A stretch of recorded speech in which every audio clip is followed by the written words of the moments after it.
दिव्य मुंबई, सत्याला न घाबरणारी पत्रकारिता. आवाज सामान्यांचा. वंचित बहुजन आघाडीचा उल्हासनगर महापालिकेवर भव्य जनआक्रोश महामोर्चा. उल्हासनगर महानगरपालिकेनं 31 घरांसह मशिदीला दिलेल्या कथित बेकायदेशीर नोटिसांविरोधात वंचित बहुजन आघाडीच्या वतीनं भव्य जनआक्रोश महामोर्चाचे आयोजन करण्यात आले. या आंदोलनाला वंचित बहुजन आघाडीचे युवा नेते सुजात आंबेडकर यांनी उपस्थित राहून आंदोलकांना मार्गदर्शन केले. महापालिका प्रशासनाच्या कारवाईबाबत तीव्र नाराजी व्यक्त करत संबंधित नोटिसा तात्काळ मागे घेण्याची मागणी यावेळी करण्यात आली. मोर्चामध्ये नागरिक, महिला, युवक आणि कार्यकर्ते मोठ्या संख्येनं सहभागी झाले. अन्यायाविरोधात आवाज उठवणार, नागरिकांच्या हक्कांसाठी लढणार असा निर्धार आंदोलकांनी व्यक्त केला. महापालिका प्रशासनानं या प्रकरणाची तातडीनं चौकशी करून नागरिकांना न्याय द्यावा अशी मागणी वंचित बहुजन आघाडीच्या वतीनं करण्यात आली. आंदोलनस्थळी पोलिसांचा बंदोबस्तही तैनात करण्यात आला होता. उल्हासनगरातील 31 घरं आणि मशिदीला दिलेल्या नोटिसांचा मुद्दा आता जनआंदोलनाचे स्वरूप घेत असून प्रशासन या मागण्यांवर काय निर्णय घेते याकडे नागरिकांचे लक्ष लागले आहे. आघाडीचे कार्यकर्ते मोठ्या संख्येने उपस्थित होते. दिव्य मुंबई मराठी, शिवाजी मस्केसह संजय खरात, उल्हासनगर. उल्लासनगर पे एक ऐसी बहुत बुरी परिस्थिति आई है जो हमको समझनी चाहिए. जिन लोगों ने, जिन हाथों ने उल्लासनगर ये सिटी और ये शहर खड़ा करने का काम किया है, उन लोगों का घर आज खतरे में आया है. ये वस्तुस्थिति हम सबको समझनी है. और उल्लासनगर खड़ा करने में किसने मदद की है? उल्लासनगर खड़ा करने में, उल्लासनगर शहर बसाने में अगर किसी का हाथ हो तो यहाँ के सारे वंचितों का हाथ है. और यहाँ के वंचित कौन है? यहाँ के बहुजन, यहाँ के दलित, यहाँ के आदिवासी और उल्लासनगर के मुसलमान. तो आज आप एक बात गौर से समझ लो कि जिन जिन लोगों ने ये शहर बसाने में मदद की है, जिन जिन लोगों ने उल्लासनगर की नगरी बसाने में मदद की है, आज उन्हीं लोगों के घर पे खतरा आया है. और ये किसी भी तरह से हम हालत सुन के नहीं लेंगे. ये आज हमारा सरकार को साफ साफ कहना है.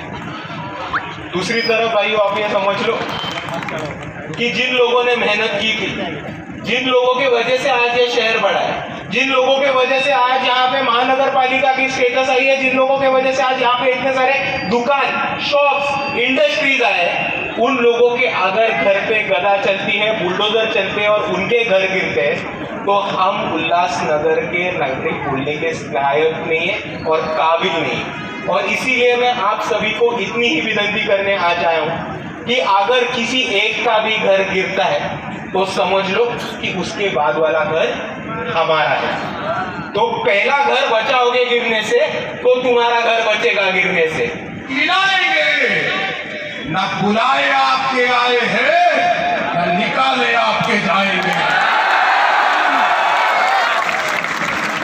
भारत संविधान से चलेगा और जो सत्ता की कुर्सी पर बैठकर ये सोचते हैं कि संविधान को नजरअंदाज किया जाएगा, संविधान को पीठ के पीछे डाला जाएगा, तो तब तब संविधानवादी, तब तब अंबेडकरवादी, तब तब लोकतंत्रवादी आपको सड़कों पर खड़े मिलेंगे जिस तरह अभी खड़े हुए हैं. मसला 21 या 31 घरों का नहीं है. जय भीम, जय संविधान, जय भारत. ज्या उल्हासनगरमध्ये महानगरपालिकाने मनमारी कारभार चालू केलेला आहे. पहिल्या अगोदर त्या लोकांनी नोटीस पाठवलं होता. ते नोटीस अनलिगल होती. त्यात कोर्टात गेले आम्ही. कोर्टात जाऊन कोर्टाने ते आमची मागणी पूर्ण केली आणि त्याला रद्द केला. पण महानगरपालिकाला एवढी काय घाई लागली आहे की प्रत्येक ते 31 घर आहे, त्याच्यामध्ये एक मस्जिद आहे आणि मुस्लिम समाज आणि जय भीम समाजवरती एवढा अत्याचार करायचा काय एवढी यांनी घाई लागली आहे. उल्हासनगर शहरात अनलिगल कन्स्ट्रक्शन चालू आहे. महानगरपालिकाला हायकोर्टचा ऑर्डर आहे ते बिल्डिंग तोडायला, ते बिल्डिंग तोडत नाही. अनलिगल कंस्ट्रक्शन चालू आहे त्याच्यावरती त्यांचं लक्ष नाही. शहरात एवढं खराब रस्ते आहे, शहरात एवढे शाळेच्या मुलांना ते सामग्री पाहिजे ते भेटत नाही, त्याच्यावरती त्यांचं लक्ष नाही आहे. ते मस्जिद आणि ते 31 घरावरती यांचा एवढा काय गरज आहे की यांच्या त्या लँड मुफिया या भूमाफिया यांच्यात मागे लागलं आहे का ते रस्ता पाहिजे, ते जागा पाहिजे.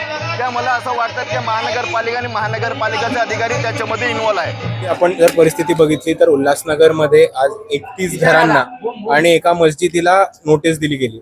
आपण याच्या मागे जर लिगल रिझनिंग बघितलं तर ही 1 आठवड्यापूर्वी पहिले दिली गेली होती. ती कोर्टामध्ये, खालच्या कोर्टामध्ये चॅलेंज केली होती, कोर्टाने ती खारिज केली आणि त्याच्यानंतर परत महानगरपालिकेने दिली. आज जर आपण उल्हासनगरची परिस्थिती बघितली तर आपल्याला कळेल की 90% सेटलमेंट्स, त्या स्लम्स असू देत, त्या पक्की घरे असू देत, त्या कच्ची पक्की घरे असू देत, किंवा त्या बिल्डिंग्स असू देत, किंवा ही महानगरपालिकेची सुद्धा बिल्डिंग असू देत, त्याचं रेग्युलरायझेशन नाहीये. प्रॉपर्टीजच्या बाबतीत गफले आहेत, कोणाच्या नावावर जमीन आहे, इलिगल सेटलमेंट्स आहेत. हा अख्ख्या उल्हासनगरचा प्रॉब्लेम आहे. पण जर तुम्ही टार्गेट करून फक्त दलितांच्या, मुसलमानांच्या घराला नोटीस पाठवत असेल तर ही सरकारची चुकीची खेळ असं आम्ही मानतो. आणि मोठ्या प्रमाणात जातीवाद आणि धर्माच्या नावावर तेढ निर्माण करणं आणि दलित मुसलमानांना इकडनं मोठ्या प्रमाणात स्थलांतरित करणं हा भाजपचा खेळ आहे. आणि ते आम्ही थांबवण्यासाठी आयुक्तांनाही नोटीस द्यायला आलोय की तुम्ही सर्वात पहिले आता जी नोटीस दिली ती नोटीस खारिज करा.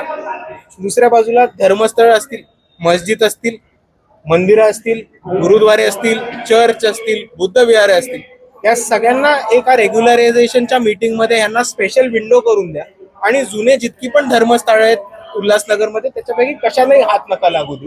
आणि तिसरी आमची मागणी आहे की उल्हासनगरमध्ये सेटलमेंट इलिगल असण्याचा, इरेग्युलर असण्याचा खूप जुना प्रॉब्लेम आहे. तर सरकारने, महानगरपालिकेच्या वतीने, शासनाने कॅम्प्स घेऊन प्रत्येकाला घराची पावती, म्हणजे प्रॉपर्टी टॅक्सची पावती, त्याचबरोबर घरपट्टी, पाणीपट्टी, त्याचबरोबर विजेचं बिल, हे डॉक्युमेंट्स रेग्युलराईज करून प्रत्येकाला त्यांचं घर, राहतं घर त्यांच्या नावावर करून उल्हासनगरचा इरेग्युलर हाऊसिंगचा प्रॉब्लेम कायमस्वरूपी संपवावा, अशी आम्ही एक महत्वाची मागणी आज केली.